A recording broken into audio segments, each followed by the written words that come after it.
Hello बच्चों, let's read this question. The question says when you move from equator to pole the value of acceleration due to gravity g, first option increases, second option decreases, third option remains the same and fourth option first increases then decreases.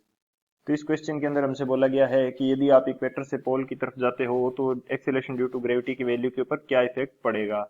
तो बात करते हैं की concept की। तो जो इस question के लिए हम की कंसेप्ट यूज करने वाले हैं, ये हमारे पास की कंसेप्ट हो जाएगा।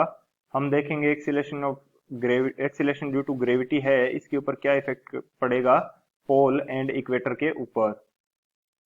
तो की कंसेप्ट हमारे पास क्या हो जाएगा, acceleration acceleration due to gravity at pole and equator तो यदि मैं यहाँ पे वैल्यू को जी डैश से शो कर देता हूँ तो ये हमारे पास इक्वल होती है g minus omega square r cos square theta. तो g is the acceleration due to gravity at surface and omega square is the angular speed of the earth and r is the radius of the earth and theta is the angle of orientation। यानी कि पोल के ऊपर orientation किस प्रकार का है and जो equator है इसके ऊपर ओरिएंटेशन किस प्रकार का है। तो इन दोनों के अकॉर्डिंग पोल एंड इक्वेटर के ऊपर वैल्यू चेंज होगी। तो इसकी कंसेप्ट की हेल्प से देखते हैं कि वैल्यू किस प्रकार से चेंज होती है। बात करें यदि सॉल्यूशन की, तो सॉल्यूशन के अंदर मैं देखता हूं जी डैश को, यदि सबसे पहले पोल के ऊपर देखा जाए एट पोल, तो जी डैश को मैं बोल देता हूं जी पी। तो ये मेरे पास हो जाएगा g minus omega square r cos square theta. Theta की वैल्यू पोल के ऊपर कितनी होती है, ये हमारे पास होता है 90 डिग्री। पोल के ऊपर हमारे पास वैल्यू कितनी होती है 90 डिग्री। तो कोस 90 डिग्री की वैल्यू हमारे पास हो गई 0।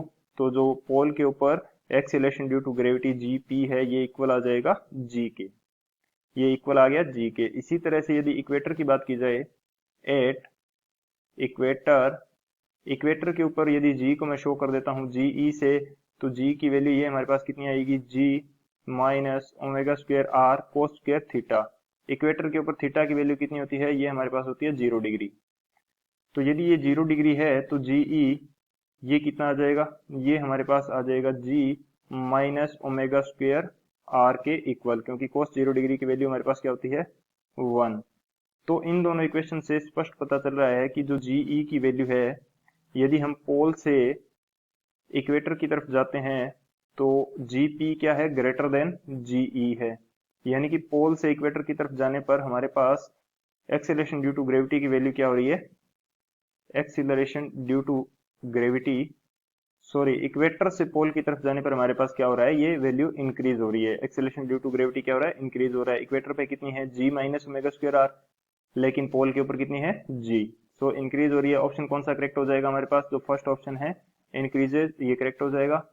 So option first is the final answer. I hope you understood it well. Best of luck. Thank you.